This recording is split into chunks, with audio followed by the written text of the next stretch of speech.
Tonight on Bridge City News, International Trade Minister Jim Carr speaks out after the latest Chinese ban on Canadian meat. It was day 2 of a very special event at Standoff as many gathered to remember Indigenous women and children who have gone missing or murdered. And the trial continued today of a Lethbridge couple charged with failing to provide the necessaries of life for their son who died in 2012. Your nation, your province, your southern Alberta. From the heart of Lethbridge, it's Bridge City News with Hal Robbins. Good evening, thanks so much for joining us. On January 5th of last year, footage was released of a Lethbridge police officer running back and forth over a deer. Apparently the deer was hit earlier and injured by another motorist prior to the officer arriving on the scene. The video went viral and even sparked a protest. The Alberta Serious Incident Response Team announced today that no criminal charges will be laid against the police officer involved. ASER did, however, say that the decision to run over the deer with his truck was flawed. It was also confirmed that the officer did not contact Alberta Fish and Wildlife or a local veterinarian before the incident took place. Canada and China's trade relationship continues to deteriorate. China has now banned all Canadian meat exports. The Chinese embassy claims that as many as 188 counterfeit veterinary health documents and the existence of obvious safety loopholes are coming from Canada. The Canadian government is investigating why beef products have also been suspended since the falsified certificates were for a pork product. Jim Carr, the Minister of International Trade, calls China's ban on Canadian meat imports a technical matter. Carr says someone is falsifying certificates in an effort to trade on Canada's good name. We're taking it very seriously. Somebody is trying to use the Canadian brand to move product into the Chinese market. We're in close touch with the industry, with Chinese counterparts, with provincial officials. There's an investigation going forward, and we're taking it seriously and working very hard to get to the bottom of it. We want to know why this is happening, in whose interest this could be, and working with all of our partners to get an answer as fast as possible.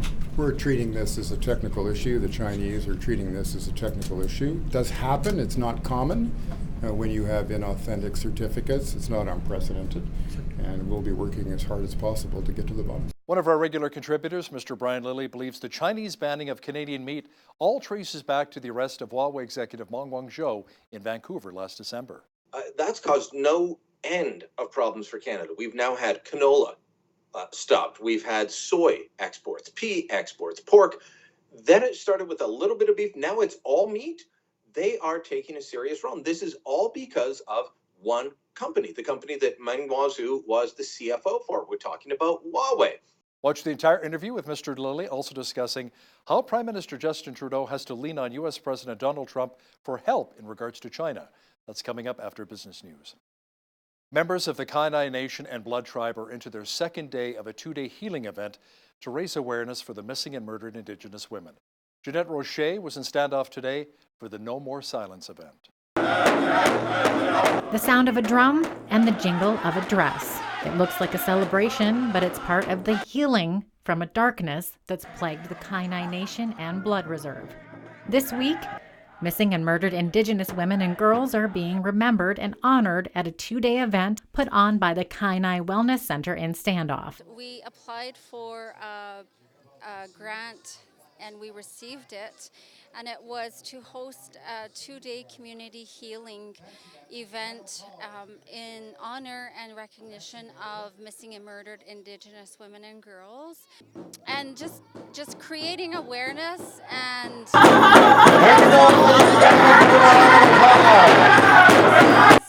that don't always work for us, and creating awareness of the colonial systems that have oppressed us and created systems where there's much discrimination. So I'm so thankful to Wellness for inviting me, and I invited my other sisters. So that's how we're dealing with our sister's death, because it was so devastating for us. And what really hurt it more was the justice. We believe that justice really failed us terribly. Blackburn was murdered in 1999 and she never got justice. My cousin, Jackie Gracebo, was also murdered in Calgary. This 2-day event has helped more than 20 families right here on the Blood Reserve with their process of healing. In Standoff, I'm Jeanette Roche for Bridge City News. David and Colette Steffen took to the stand at Lethbridge Courthouse this week. The couple was charged with failing to provide the necessaries of life for their son Ezekiel, who died of bacterial meningitis in 2012. Video journalist Naveen Day sat in the courtroom earlier today to hear the couple's testimony. Nav, what's the latest? Well, Hal, the week began with David Steffen on the stand. Crown Prosecutor Britta Christensen suggested that David knew that the natural remedies used to treat Ezekiel would not cure bacterial meningitis. But David testified that he and his wife were not suspicious of bacterial meningitis at the time. He gave a recount of the events leading up to his son's death, saying his son had recovered from what they believed to be croup 48 hours prior to when he stopped breathing. Colette says the following day she was holding her son and listening to his irregular breathing when he first stopped breathing. She then said she patted him on the back, which resumed his breathing, and put him to bed where he stopped breathing again. It was then that the couple called 911, but declined an ambulance once Ezekiel resumed breathing, instead opting to drive Ezekiel to the hospital themselves. David testified that he felt that it would be faster to drive the toddler to the Cardston Hospital rather than wait for an ambulance to make a round trip. While in the car, Ezekiel stopped breathing again, and David made a second 911 call, this time opting to meet the ambulance while en route, while his wife performed CPR. The trial is expected to continue into July. Back to you, Hal. After a successful pilot project, the city of Lethbridge has brought in a herd of local goats once again to tackle invasive weeds in Alexander Wilderness and Indian Battle Parks. The city of Lethbridge is using a herd of goats to help control some invasive weeds in the area as part of a naturalization program. We've hired the goats once again this year to come down and graze for invasive species. They're down in the park targeting leafy spurge, wormwood, crested wheatgrass, and any other invasives that they can kind of get a hold of. They really like broadleaf flowering plants, which is perfect because all the native plant life down here is typically grasses, a few forbs, but not much. So they're really going to target the spurge and the leafier species that are not supposed to be here. So when we did those trails, we were cleaning 20 feet on each side of the trail, and so you were moving away from camp. So you really had to, there was days you had to move those goats, a couple miles to get to camp, and then set up your grazing corrals and doing the electric fences. So just having the ability that you could move them, that you could handle that many together, you're not losing them, and put them, we're pretty confident anywhere we want to put them, I can hold them. So, and then we do the same thing. We run at home the same ways we do here. We come to a corral, we go out, we graze, we pick our spots. So then some of the new employees, they're learning at the home place of how to hold them, how to do them, removing fences and doing the same thing at home. The goats will be grazing until September when weeds start to go dormant, meaning there's less for the goats to eat. For Bridge City News, I'm Loris Alexander.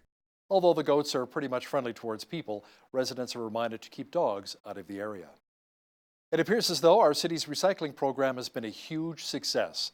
In a release, the city says they have seen an increase of 96% in the amount of recycling collected compared to what was collected at the recycling stations for the same period last year. So far, just over 562,000 kilograms of recycling material has been collected, with 90% being good quality marketable material. The city's waste and recycling general manager, Joel Sanchez, says some items which can be dangerous are ending up in the blue bins. He says to never put items like old propane tanks, diapers, soil bed sheets, or medical waste in the blue carts. Also, construction materials like vinyl siding, scrap metal, and wood are a no-no. A full list of what is allowed and what is not can be found on the City of Lethbridge website. The Lethbridge Hurricanes have announced their 2019-2020 regular season schedule. The club will play a total of 68 regular season games, including 34 at the NMAC Center. The home opener will be Friday, September 20th, when they welcome the Medicine Hat Tigers for a home-and-home series. Preseason play begins at the NMAC Center on Friday, September 6th, when they take on the Red Deer Rebels. Last season, the Canes finished with a 40-18-5-5 record and were ousted in the first round by the Calgary Hitmen. The Canes also announced today that forward Zach Stringer has been invited to the Canadian Under-17 Development Camp. A rollback on Alberta's minimum wage for young people will not apply to those who will be working at the Calgary Stampede. The 10-day celebration kicks off on July 5th. The new UCP government brought in a lower $13 per hour minimum wage for workers aged 13 to 17. The old $15 rate remains in place for everyone else. Organizers at the Stampede decided to stick with $15 for everyone this year, It says they want to focus on delivering the event. Manitoba Premier Brian Pallister says he wants a joint response from Western and territorial premiers to Quebec's new ban on religious symbols in the public service. The leaders are meeting tomorrow in Edmonton, where it's expected they will also talk about healthcare and interprovincial trade. Pallister says Quebec's religious symbols law is dangerous and un-Canadian. He says Canada is not a country with two tiers of rights, but one that celebrates diversity.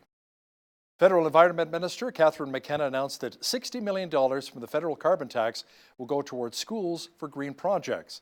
She says, however, the program relies on the buy-in of Conservative premiers in 4 provinces receiving the money.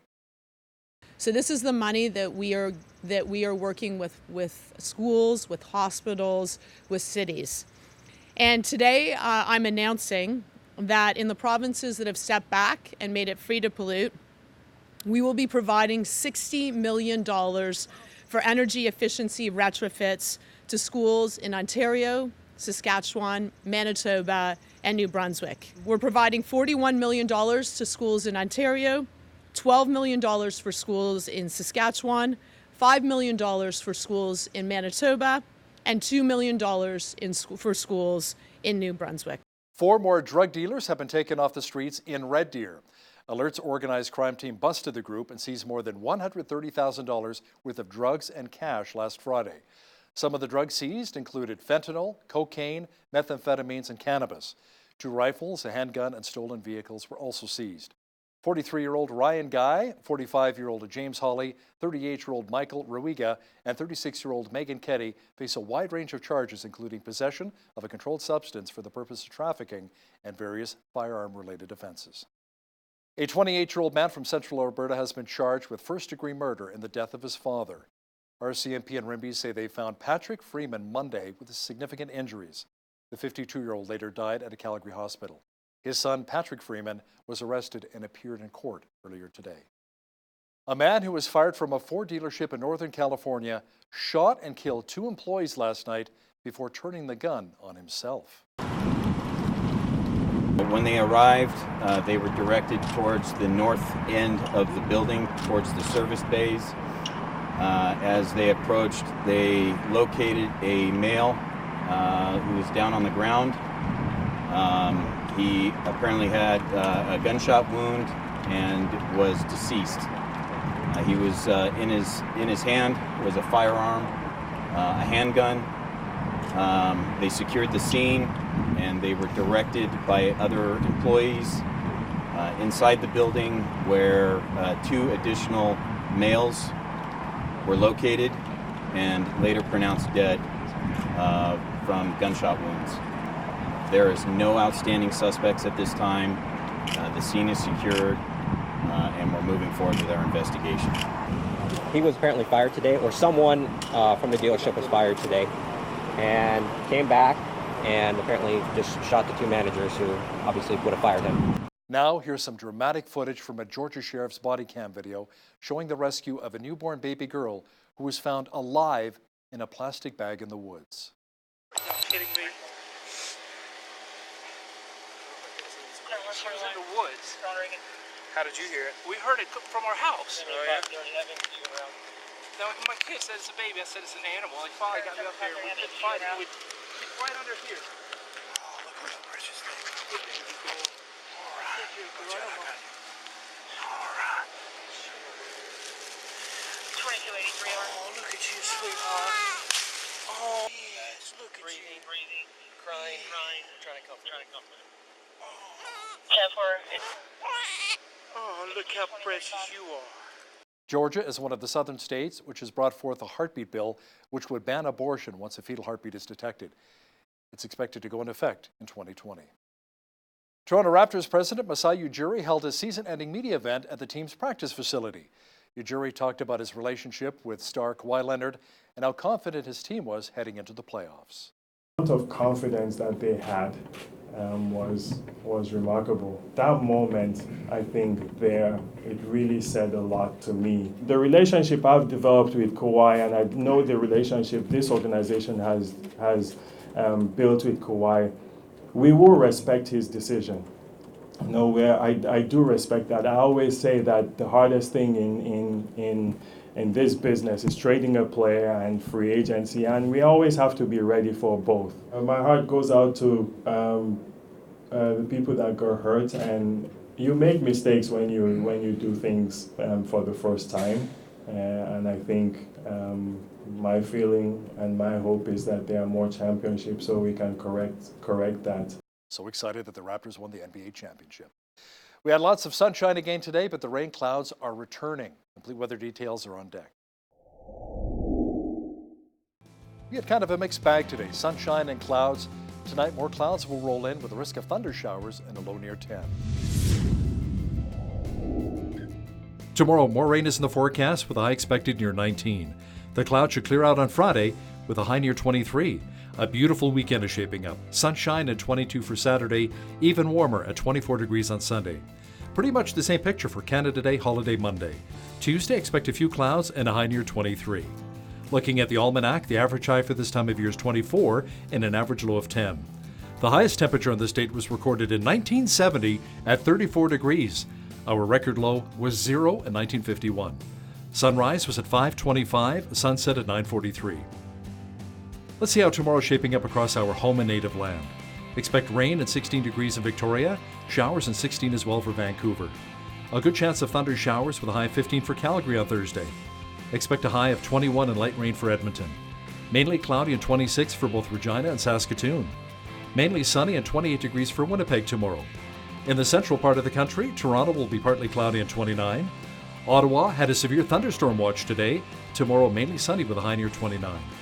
Thunder showers in the forecast for Montreal on Thursday with a high near 28. On the east coast, Fredericton should receive rain at 25. Halifax will also receive light showers and should reach 15. Charlottetown will also receive rain at 19. And in St. John's, Newfoundland, expect a mixture of sun and cloud and a high near 13 degrees tomorrow. Ottawa says it's too early to talk about compensation for meat producers after Canada was asked to suspend all meat exports to China. International Trade Minister Jim Carr says the feds have launched an investigation after China called for urgent preventative measures on the grounds that customs inspectors found residue from a restricted feed additive in some Canadian pork products. He is hoping the situation will be resolved quickly. There's speculation the move is the latest Chinese pressure tactic linked to the arrest of the Huawei executive in Vancouver last December. The energy needs of Canadian farms has grown a lot over the past 30 years, but that energy appears to be put to efficient use. According to the National Energy Board, agricultural energy demand has increased by about 50% from roughly 200 petajoules in 1990 to 300 petajoules in 2016. The amount of energy consumed per inflation-adjusted dollar of agricultural output fell, however, 17%. Officials with the NEB say efficient energy use per dollar is being seen in many sectors, including the use of LED lights in barns. BlackBerry and LG Electronics are expanding a partnership they will hope give them a bigger role as technology suppliers to the world's auto manufacturers. Under the agreement, the South Korean electronics company will embed on a range of BlackBerry software into a new generation of digital cockpits. They may include infotainment systems, digital instrument clusters, and telematic systems built into internet-connected vehicles. The Waterloo-based company says QNX technology is now operating in more than 150 cars around the world. Britain's economy suffered close to $2 billion in losses thanks to people coming to work either drunk or hungover. A new study says when measuring in the full economic cost of alcohol, the number is actually closer to $10 billion. Of the 3,400 employees interviewed, close to 40% say they were less effective at their jobs while under the influence. The survey found that higher paid employees are those making around $70,000 US a year were the most likely to come into work hungover or intoxicated. Now, here's a look at today's markets.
Recapping one of our top stories this hour, the Alberta Series Incident Response Team announced today that no criminal charges will be laid against the Lethbridge police officer involved in running over a deer last January.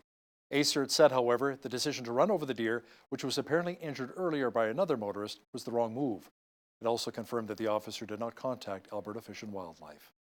Prime Minister Justin Trudeau was caught in a couple of photos with single-use plastics, including plastic knives and forks, the same plastics the Liberals want to ban. Hear what one of our regular contributors, Brian Lilly, has to say about it next. But first, here's a look what's happening in and around your community. Here's your Bridge City News community calendar. So much to see and do on Canada Day. Start your Canada Day with a free pancake breakfast at Westside Community Church from 8 to 11 a.m. Bring your whole family and enjoy delicious fluffy pancakes, games and face painting for the kids, and prizes. For details, visit mywestside.ca.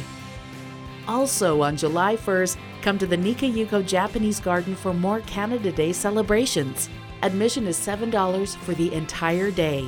Experience a tea ceremony, lantern decorating, minyo dancing, taiko drumming, and more. And then, enjoy the best seats in the house for the amazing Canada Day fireworks at 11 p.m. For more information, visit nikayuko.com. Come celebrate at the Galt Museum and Archives as they present an old-fashioned carnival. Taking place from 1 to 4 p.m., enjoy games, entertainment, and free popcorn. There's no cost for admission. For details, visit galtmuseum.com. And that's your Bridge City News community calendar.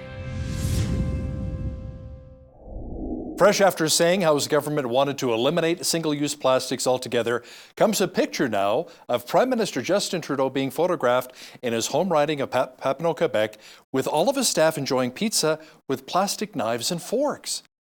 Joining me now to discuss this is one of our regular contributors, Brian Lilly, joining me from Toronto. Brian, last time I checked, plastic knives and forks are considered single-use plastics. Well, if you're cheap like me, you might wash them and use them again, but that requires being cheap like me. There's so many problems wrong with this photo, Hal. One, who eats pizza with a knife and fork? Secondly, the guy has just made the announcement, okay, we need to ban single-use plastics. And then thirdly, and this was pointed out by the sharp-eyed Chris Sims, a former alumnus of you and I back in our TV days elsewhere, who's now with the BC Taxpayers Federation, and she said, for the love of all that's holy, why are Trudeau's slices of pizza, why are they upside down? And when you look at the photo, his pizza slices are upside down. I never noticed that, but very good question. What it has done is it's allowed the Conservatives to simply, without much effort, say, well, that guy's a hypocrite. And then, media outlets who had already been paying attention to this. I mean, let me tell you, this was chatter within newsrooms across the country. But okay, do we do a story on it? People are picking up on it online. Do we just put it in our trending section? What do we do with it? Oh, the Conservatives said they're hypocrites. They're all running stories about it now, which doesn't help the Prime Minister on this. And it's also online. It started people bringing up, oh, look at this photo. He's sitting at a picnic table with David Lametti, who's now Justice Minister at St. Jean-Baptiste, and they're eating poutine out of styrofoam cups with plastic water bottles next to them. The guy has made life difficult for himself, not only due to the announcement, but because he couldn't answer the simple question of, what do you do to reduce your single-use plastics use? And he said the drink box, water bottle sort of thing. But then all these other photos. It is going to be difficult for Justin Trudeau over the next several months on the campaign trail, let me tell you. Wow. Brian, there are reports that China has now banned the import of all Canadian meat products. It seems that Beijing is really putting the squeeze on Ottawa to release the Huawei executive Meng Wanzhou. And FedEx is on a list to be banned as well? FedEx specifically, because they delivered documents that were meant for Huawei's office in Beijing to an office in the United States. They refused to deliver the Huawei documents because of, basically sanctions, for lack of a better word, that the Americans have put on. So, look, the Prime Minister is about to head off to the G20. He's going to be relying on Donald Trump's good graces, Donald Trump's economic and military and all other powers to kind of lean on the Chinese and say, stop picking on Canada because we asked them to stop your executive going through. The arrest of Meng Wanzhou back in, December, that's caused no end of problems for Canada. We've now had canola stopped. We've had soy exports, pea exports, pork. Then it started with a little bit of beef. Now it's all meat. They are taking a serious role. And this is all because of one company, the company that Meng Wanzhou was the CFO for. We're talking about Huawei. If you don't know what Huawei is, cast your memory back to the Stanley Cup Finals. And every time you turned on the hot stove group, Ron McLean and Elliot Finkelman and all the guys around the table, they had Huawei in front of them. They sponsored everything related to Hockey Night in Canada. They have ingratiated themselves with Canadian universities sponsoring research chairs. They have hired top Canadian political operatives from all sides to be their executives in this country because they don't want to lose out on the 5G. I just want to make one other quick point, Hal. There was a major hack of 10 worldwide telco companies, and guess who was behind it? China. What's everyone's main concern with Huawei? That they are so close to the regime that they will hand over information to the regime in Beijing. So, the Americans don't want them to be part of our 5G network because they say all of our security, all of our, back and forth with the Five Eyes could be put at risk. This can't happen. Huawei's determined to make it happen, but the Chinese government, I don't think, is taking the right steps. It's going to be a very interesting G20 when Trudeau, Trump, and President Xi are all there. Ryan, the feds are continuing to fight provincial governments as part of their re-election campaign. The Trudeau Liberals have been taking shots at the Conservative premiers, including Ontario Premier Doug Ford. Yeah, so they just announced how they're going to disperse some of the money. Of course, it's always been very strange, they say, with the federal carbon tax. And hey, you get it on January 1st out there in Alberta, Hal. Get ready for it. It's going to be fun. It's going to be great. They said, okay, well, most of the money will go back to average citizens. Now, we've seen from the release of documents from the Canada Revenue Agency, well, the average rebate isn't actually panning out quite like what the feds claimed. So there's that problem. But they also, they said 90% of the money will go back. Well, what happens to the rest? They're deciding how it will go back. So they made an announcement today. Catherine McKenna, outside a public school in Ottawa, making the announcement that we're going to fund retrofits, energy retrofits of schools, $60 million. Where? In Saskatchewan, in Manitoba, in New Brunswick, and in Ontario, that nasty place run by Doug Ford. Oh, Doug Ford. 41 of the 60 million will go to Ontario. But here's the weird thing. They actually have to pass the money. They can't give the money directly to school boards, so they have to pass the money through the provincial government. The provincial governments could say no to this. That would be politically problematic, but it is part of an ongoing fight. So we'll see how this goes. Look, the House is adjourned for the summer on Parliament Hill. We are into full-on campaign mode. The idea that, when Stephen Harper called the election on August 2nd of 2015, that was the longest campaign ever, poppycock. We're into the longest campaign ever right now. It's been going on for months. It's going to continue. Justin Trudeau has been in and out of Toronto at least 3 times since he declared a climate emergency. He's flown down to Toronto for the Raptors parade, for the Pride parade, to go to a Muslim event. Then he's flown off to Toronto or Montreal for the Pride Parade, to Quebec for the Pride Parade. He's gone to Whitby for different announcements. He is everywhere. And none of it has to do with government business. It's all about campaigning. But he's doing it on the public dime instead of when Stephen Harper declared that election on August 2nd, 2015. He did it so that all the leaders had to campaign on their party dime, not yours. Now, there are many third-party groups already active leading up to the federal election, Brian. Now, one has raised the ire of some Canadians for a mass text asking their opinion of the controversial carbon tax. Yeah, giant text going out. I didn't get it. I don't know if you did. I didn't see this. Oh, you did? Okay, so, I've heard from some people that did, and some were upset, some were not. Liberal MP Pam Damanoff saying, oh, this is outraged, and who's behind this? It's a group called Canada Strong. Now, there were attempts to say this is just like Ontario Proud. Well, I know the guy behind Ontario Proud. His name's Jeff Ballingall. Very effective in the last provincial election. Ran the largest social media campaign in the provincial election, very effective against Kathleen Wynne and the Liberals. And he's now doing the same thing at the federal level, but he calls himself Canada Proud. He says this was not him. And if it was, he would admit it because he was very upfront about what he was doing. He used this same technology in the last provincial campaign, says they may be using it in the federal campaign, but nobody at this point really knows who's behind this group. Elections Canada has dropped a social media influence plan over concerns they were not exactly unbiased. Some actually call Justin Trudeau dreamy and perfect. Oh, Hal, who among us has not called Justin Trudeau dreamy? I mean, I don't know what their problem is. Look, this is something that I had a problem with from the beginning. You get a bunch of young people that you're going to pay money to use their social media, their online presence to say, hey, go vote.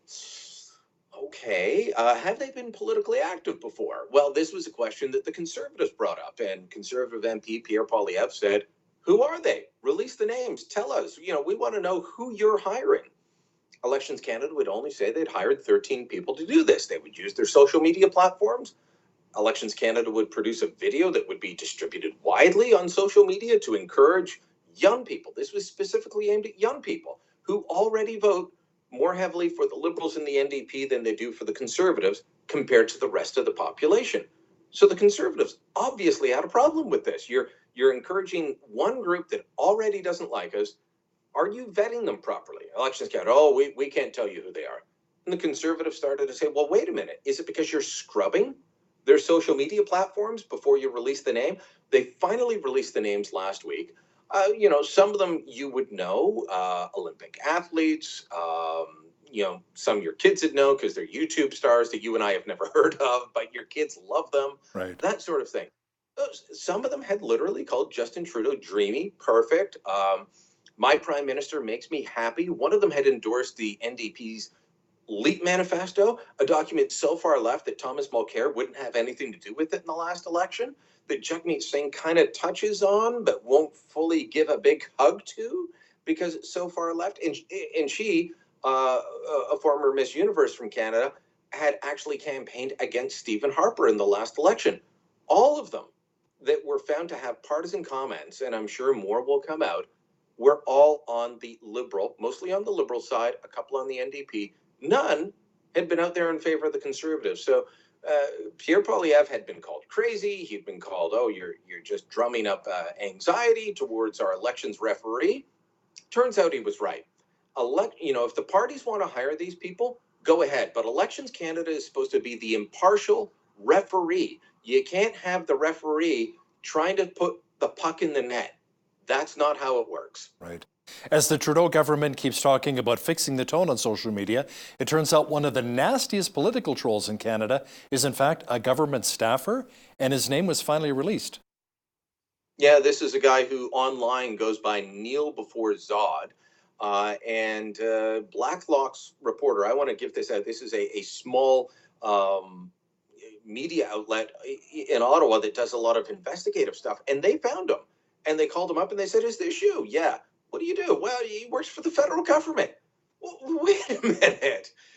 Let me tell you how I've been attacked by this guy. And he created a large social media following by attacking anyone that was not purely behind Justin Trudeau and the Liberals. He was nasty. He was vile. He was vulgar. The NDP has called him out. The Conservatives have called him out. If you're not behind Justin Trudeau, he will throw every nasty name and accusation he can think of behind you, and then all his minions jump on as well. I am fine with good back and forth debate. I haven't blocked this guy. A lot of MPs have. But then to find out that he's a Government of Canada employee, this was shocking. And it just goes to show, I've been saying for some time, the attacks on social media can be extremely nasty. They can be vile, they can be disgusting. But the implication constantly put forward by this government, especially certain parts of the current federal government, that it's only women and it's only Liberal women that are attacked, is nothing short of ridiculous. I have had threats against me. I have had accusations made against me. I've been called all sorts of names. Vile and disgusting, as bad as anything I've heard from the women in the Liberal Party that have complained. Something needs to be done. I think it's maybe people getting their heads screwed on right. But, I'm not ready to say that the government needs to step in, because they would ignore this guy while turning around and trying to make sure that people like me are put in their place. And I'm not being vile and disgusting. Has he been fired or is he still on staff? That is the difficult part to tell, because he says, well, I'm not a government employee anymore. At this point, we simply don't know. He says he's left the civil service. The civil service, regulations say that, you can obviously have your own opinion. Everybody can, but you can't bring the civil service into disrepute. It's much like broadcasters, and people think that, this is horrible that a public servant might face that. But, think of, me working in newspapers. I used to work in radio and TV. You're in TV. If you bring your employer into disrepute, you can lose your job. And that is something that we all have to deal with. Why shouldn't a civil servant have to face the same sort of thing? You make people question whether your employer is actually doing the job that they're required to do. It doesn't look good on them. Brian, there's a soap opera developing involving a Liberal MP who allegedly fathered a baby with a fired staffer. Tell me more about that. Yeah, so a little while ago, we got the news that this Toronto area Liberal MP, his name is Gang Tan, he's in the East End out towards Scarborough area of Toronto. He was, saying, I'm not going to run again. Okay, well, there's been a lot of Liberal MPs saying they're not going to run again. What's the deal? But he didn't really say too much. Nobody knew too much. And then people started checking out local Chinese media. There's a lot of Chinese language media here. And it was from that story shows up in one small publication, then another small publication, that he had, this girlfriend, and that he impregnated her, and then he hired her, and then he fired her when his wife found out. And others claims he's not paying spousal or child support, and he's facing all kinds of these issues. And then he turns around and he tells the Hill Times, I'm not the father, I'm just the sperm donor. What? This guy, it is absolutely bizarre, but this is what's happening. You got to remember, this guy's still in caucus. Okay. He's still in the Liberal caucus. This is just like, back to the whole ban single-use plastics and then have plastic knives and forks on your table. This is a government that calls itself a feminist government. And you've got one of your current MPs, one of your current caucus members, having impregnated a girlfriend, or at least allegedly impregnated his girlfriend, hired her on staff, fired her when his wife found out, not paying child support for this 2-year-old, and you haven't kicked him out yet? I know he said just recently that he's not running, and so they're scrambling to find a candidate, but why is he still in the Liberal caucus? I've seen Liberal MPs kicked out for less, not counting the Prime Minister, who may have experienced things differently. The soap opera and the political world. One of our regular contributors, Brian Lilly, joining me once again from Toronto. Thanks, Brian. Thank you.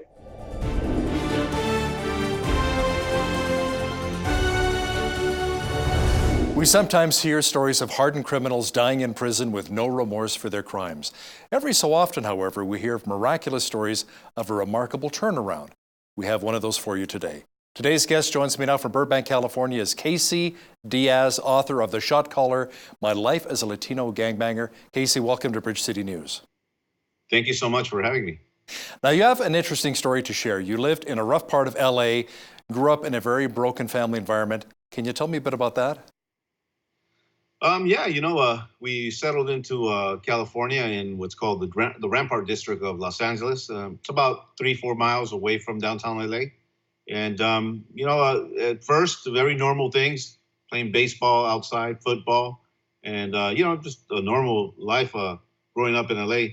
But there was something of a bad element inside of our home.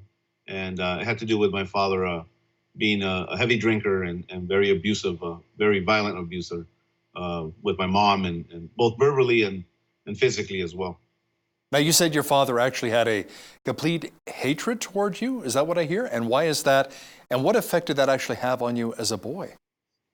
Well, it's, and I don't know why. I mean, I have a son that's 10 years old, and when I look at him, my heart just swells with pride having a son. And but for him, in his defense, I mean, he saw both of his parents executed in El Salvador, and I think that had a lot to do with him going to the bottle and making some poor choices in life that affected his family as well. Now, you had the misfortune to actually witness a gangland execution as a kid. How old were you at the time, and how much of an impact did that really have on you? I was 8 years old, and we lived in, like I said, in the Rampart District, and I just happened to be at a fire escape. Those old buildings in LA, they're very similar to the ones in New York. And I was on the 3rd floor, sitting on the fire escape, dangling my feet there, and this guy drives this car, parks it, and just like he was about to go get something to drink from his refrigerator, just walks to 3 guys coming up an alley, and he executes all 3 of them. And I was 8 years old. How scarring was that for you? Well, it's not it's not something that any boy is ready to watch or look at. And the surprising thing for me was, as an adult looking back at that day, was that I just sat there. It scared me, but not really. I didn't run. I stayed there until he actually finished the job and walked up to his car and just simply drove off. He didn't even, there was no screeching of tires. There was no hurry on his end. And I just sat there and watched these men die. Was he ever caught, and was he ever charged? I don't know. I was 8. I was never interviewed by the police or anything like that. I never said a word. So, Casey, you joined a gang at the tender age of 11. What was the attraction to a gang? I think the false sense of family, of being wanted, liked, validation. And I think for every young man, whether it's a little girl or a little boy, there's certain figures in your family, in your life, that you look up to, and if that element is missing, it comes by other ways. And for me, it was a street gang. So I guess the street gang members as well, they said to you, "We love you. We're your new family now. We'll take care of you." And maybe not in those exact words, but pretty much so. They embrace me. You feel wanted. You feel like they're picking you up and they're taking you to parties. They're hanging out with you. A lot of time is being spent with you, and those things start to you think that it's innocent at that time, but little do you know that it has a lot of evil, a lot of darkness, and you're going to contribute to a whole life of crime. Now, you rose up through the ranks of the gang pretty quickly, and you got involved in a lot of violence. Eventually ended up in prison for second-degree murder at the age of 16. How scary was that for a 16-year-old? By that time, I already had seen so much violence, both in the house, in the apartment, and out on the street. My first stabbing, as we talk about the book here, my first stabbing was at 11 years old. That was the first time I ever harmed somebody with a screwdriver. And so those things are, you start doing that repetitively and it becomes a habit. It's just like anything. So at 16, I was involved in a gang murder where another gang leader from a rival gang I ended up killing him. So what was life like for you in prison, especially once you got sent to Folsom Prison, the one that Johnny Cash sang about? Yeah, well, Johnny Cash was actually at Old Folsom, and that's a minimum security prison. And so New Folsom is on the same road, on Repressal Road, but it's all the way up the hill, and that's where I ended up landing. I landed at, and I was sentenced. When I got there, the CDC, the California Department of Corrections, has a scoring system of 1 to 100, and that's how what they use to evaluate how much security that is needed for each individual inmate. And so for me, I went up there with 97 points, and I was supposed to spend my entire sentence in what's called the SHU program in solitary. Now, the title of your book is called The Shot Caller. Can you explain exactly what that means? A shot caller is basically a leader, someone that is very high in rank. Those titles are given usually in either in the state penitentiaries in California, or while you're actually sitting in what's called the gang module in LA County Jail. And I know that a lot has changed since then, but the gang module was where they housed the worst of the worst. This was every leader of a Southern California gang was housed, and that's where I was placed at, and that is actually where I ended up getting a title. How did you end up in solitary confinement, and how much did that really impact you? So I ended up there at New Folsom in the SHU program, where they house you 23 hours out of the day. You're allowed 1 hour out for rec time, which is basically they're transporting you from one 8x10 cell to a bigger cell. That's really what your rec time is. But you know, I think that if you don't have a strong mind to begin with, solitary confinement will absolutely break the best of them. And I've seen men that, you know, they're 6'3" and 18-inch arms cry and want to commit suicide in there. It becomes, you know, you start hearing voices. There's so much that goes on in solitary confinement. And here's the thing, everyone that's in solitary confinement in these state prisons in California, they belong there. I belong there. And you know, as some might say it's inhumane, you're in the SHU program because you belong in the SHU program. And, you know, as an adult, I see that as a believer. There is a place for that. And when our behavior is out of control and we're harming people, the SHU program is adequate for that type of character. So how long were you actually in solitary confinement? 3.5 years. Wow. So they didn't let you out at all? I mean, 1 hour a day. 1 hour a day. Oh my word. Wow. But at some point while you were in solitary confinement, you had a visitor? What did she say to you? Well, there was this Bible study group that came in once a month, and they only came in for a few minutes. They didn't spend hours there. And basically they would talk to you, do a Bible study with you. And a lady by the name of Frances Proctor, she's the one that came in and with a group there. And initially, she never bothered stopping at my cell.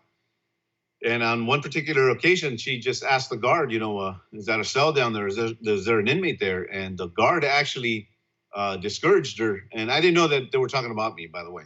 It was outside of the cell. And then she was very persistent in asking if she could approach the cell. And he was discouraging her quite a bit. And then finally, her persistence paid off. She told this guard, and very boldly, I remember hearing this, she said, you know, Jesus came for everyone, including whoever's in there. And that's when the guard, the CO said, well, you go ahead and approach the cell, but I'm letting you know that that's Diaz and you're wasting your time. And you had an unusual supernatural encounter that took place in your cell. Tell me a bit about that. You know, it's this lady, Frances, decided that she was going to intercede for my life in prayer, and she did so for 1 year and 6 months. She just gave herself to prayer, and I don't know if she fasted. I never bothered asking, but I know that she was praying for me, and it was in one of those moments while I was there by myself. You know, I'm not under the influence of anything, and I get to see something, my whole life being played back from when I was, as far as I could remember, from the innocent days of childhood to some very graphic moments that only I would know play right in front of me, just like a movie. And I never knew how to pray. Never had a Bible, never read a Bible, never went to church. And all that Frances would come to do is for 2 to 4 minutes is, you know, she would chat with me and then she would pray. And she would always, you know, tell me, she would always say to me, I'm praying for you and Jesus is going to use you. And she would never leave. Every time she came to visit me for those 2 to 4 minutes, once a month, she would always end her little, you know, routine thing with, I'm praying for you and Jesus is going to use you. And I kind of dismissed that and, you know, didn't pay too much attention to that. That's really intercessory is what got me to my knees in that moment. So it was through intercessory prayer that that really changed my life. I didn't know it. I wasn't looking for any type of change at all. I was okay with who I was and as a gang leader there, as a shot caller. And but I think that when God, when you encounter Christ, there's a decision that has to be made. And for me, I knew that this was God calling me. I didn't know him, but I just knew that this was God reaching out to me. And I knelt in the middle of that cell. I wept because I knew that it wasn't that, and I don't know how to explain this, but I go into details in the book, The Shot Caller. Someone that doesn't know how to pray, somebody that doesn't know God, that's not even looking for him. Isaiah 65:1 gives us a very good picture of what God does to people that aren't even looking for him. And in Isaiah, he says, to the ones that aren't looking for me, to them I say, here I am. And that's the experience that I had in that cell. And I repented and I gave my life to the Lord unknowingly. I go into details about that as well later on in the book. Now, Casey, after your transformation, you were released back into the general prison population. How did you handle this? And did you keep your faith to yourself privately, or did you share it with a lot of the other inmates? No, God started to deal with me while I was still in the SHU, and I didn't know that I was going to get released out of the SHU at the time that I did. God had a way of doing that, and here's what was in my heart. For many years since the age of 11, I had absolutely no problem and no shame in proclaiming my gang and parading it. And here I am as a Christian at that point. And that same attitude was inside of me, and I wasn't going to go. I was just going to declare his name to everyone, and it got me a lot of beatings in prison. Multiple beatings in prisons for doing so. But you read the Book of Acts, and it just charges you up, and you see that. And if it was God's will to end my life at that moment, and that was it, I was willing to do that. But the beatings were for a 2-year period while I was in there and in mainline. And after that, a big giant riot happened there in which all the ones that were attacking me for those 2 years were dispersed throughout other prisons. And then evangelism really began. By the time I ended up leaving New Folsom, over 200 inmates would become born again. Wow, that's amazing. Casey, we only have about 30 seconds left here. Explain to our viewers how you were released from prison, how much time you spent in there. So I spent almost 8 years there complete. The story, I wasn't born in the United States. Came here when I was 2. But there was federal agents waiting for me outside of the gate of this prison. And you got to get the book to really look at what happened in there. But God's mercy and his grace is how I live and what's carried me for over 20-something years since my release from New Folsom. Casey Diaz, author of The Shot Caller, My Life as a Latino Gangbanger. Thanks for joining me today. Thank you so much for having me on your show. God bless you. God bless you as well. On behalf of all of us here at PCN, I'm Hal Roberts. Have a great night.